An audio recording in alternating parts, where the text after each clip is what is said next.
So this time we'll be looking at from the DC Universe Classics Series 15, the variant figure Starman, the son of the Golden Age Starman. Card backing here gives both the biography and statistics for both the figures. I believe they started doing that for variant figures.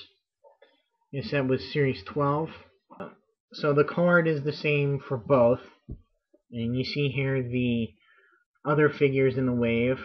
The Golden Pharaoh, Omak, Gem, Raven, Martian Manhunter, the Golden Age Starman pictured here, the Sinestro Corps Batman, and the Collect and Connect figure Validus.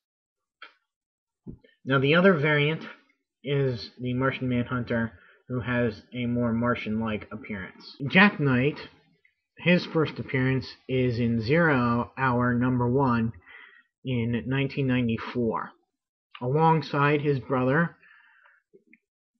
David. He would eventually get his own series. Now, Jack is not supposed to be one of these big buff guys. No, he's more of a thinner, leaner type build. I do think they've just given him or done him a little bit out of scale. If you look at it close enough, you'd say he's kind of big. He doesn't look like the lean Jack Knight that I know from the comics.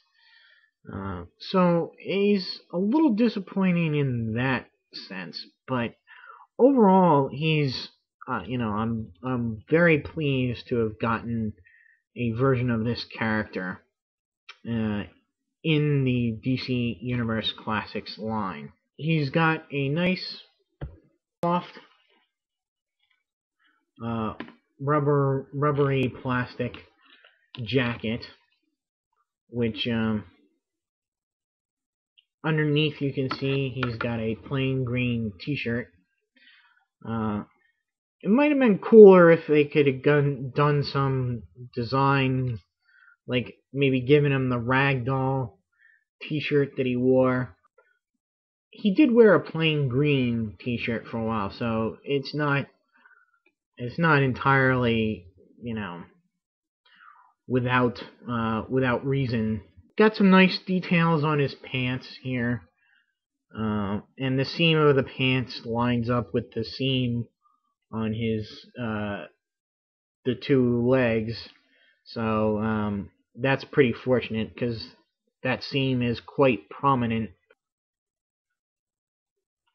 Notice the details on his coat,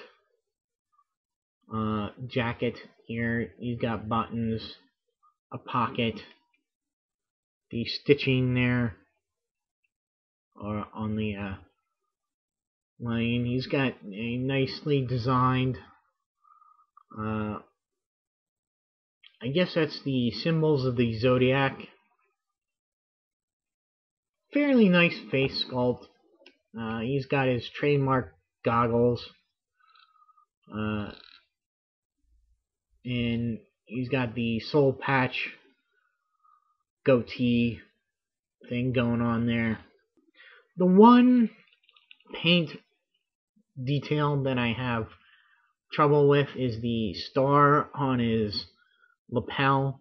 They have it here painted in gold and silver.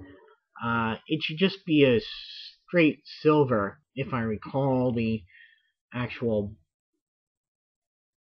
button is like a sheriff's button, marshal's badge. So it should just be one color. Yeah, looking at his accessory, which is the Cosmic Rod, Cosmic Staff, actually. Very nice. Unfortunately, this one doesn't light up like the DC Direct one does, but it's very nicely sculpted. And like all weapons from the DC Universe Classics, it's made in China. So very nice, very solid.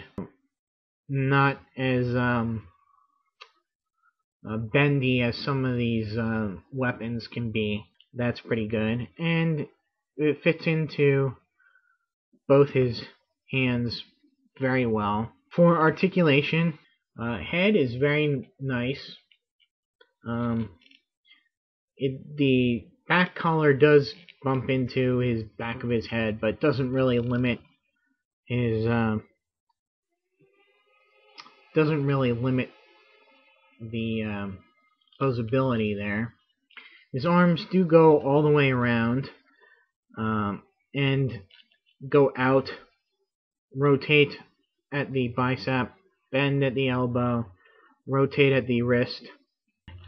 But this arm here is very, very tight, so you're going to be careful with that. Just be aware that there might be a problem there. His waist articulation, but no ab crunch. I guess he doesn't need it. His legs go out, forward and back, rotate at the thigh, quite low on the thigh too. And if you notice, it's not a normal level cut. It's cut at sort of an angle there. His knees bend, as well as ankles do have some flexibility, but are really limited by the way that his pants are sculpted. Also, nice details on his shoes with the laces there. So, Jack grew up as a young boy. He pretty much idolized his father and his career as Starman, and wanted to grow up and be Starman. That changed, however, after the death of his mother when he was a teenager. He kind of grew to resent both his father and the lifestyle that he led, and really started to embrace the qualities and attributes that he gained from his mother, that being his artistic side and his love of aesthetics and antiques. Jack, even at a young age, liked older things, antiques and collectibles, and really got into the way things looked, and that I guess was part of his artistic side. He went to school to become an artist, but left that behind. Started a collectibles and antiques business, wanting really nothing to do with his father's lifestyle as a superhero, and didn't understand his brother David, his move towards wanting to be the next Starman, who initially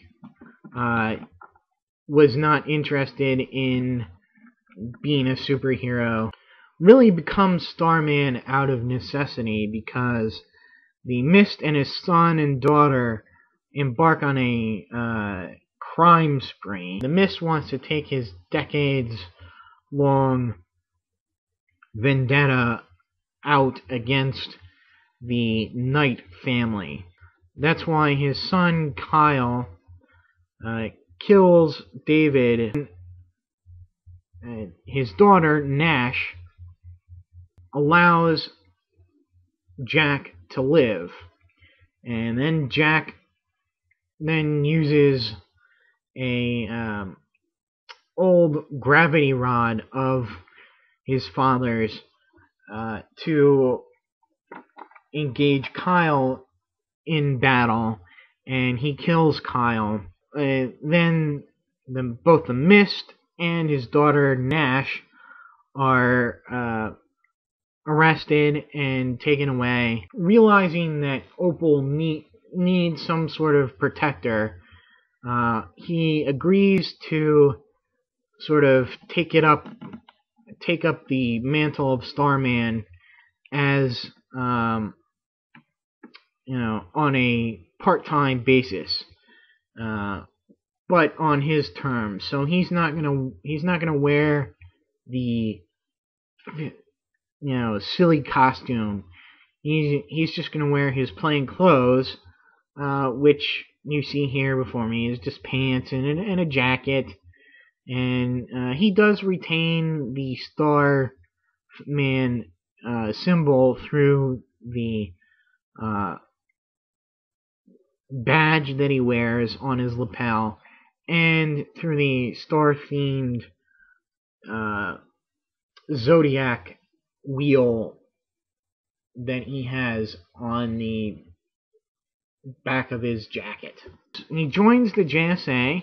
His time as Starman is very exciting and very emotional for him. He meets Nash again as the Mist, taking up her father's moniker, and she wants to see if he's really a hero, if he's just playing it. So she comes up with this whole contrived idea where she has, after she drugs and rapes him, he sets him through this gauntlet, which he comes through, setting up this new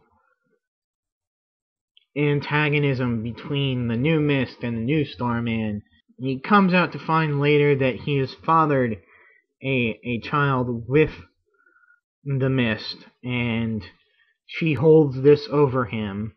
He also goes off into space, searching for a previous Starman, Will Payton, because he finds out that the girlfriend is Will Payton's sister. He wants to go and find out what happened to him. There's a final confrontation with Nash and the Mist, where his father dies. Eventually, he finds his son and goes out to retire from superheroing and raise his son in San Francisco. He passes on the cosmic staff that he uses to Courtney Whitmore, who is the Star-Spangled Kid, and she now uses this version of the cosmic rod, cosmic staff, as Stargirl, keeping the Starman legacy alive. It's a pretty cool figure. I think he doesn't really fit in with a lot of the other figures as well as he should. But anyway, it was a great figure to have, a nice addition to your JSA sort of team, if you will. So that's it for the variant Starman from the DC Universe Series 15. My next video will be on the Sinestro Corps Batman. Till then, see ya.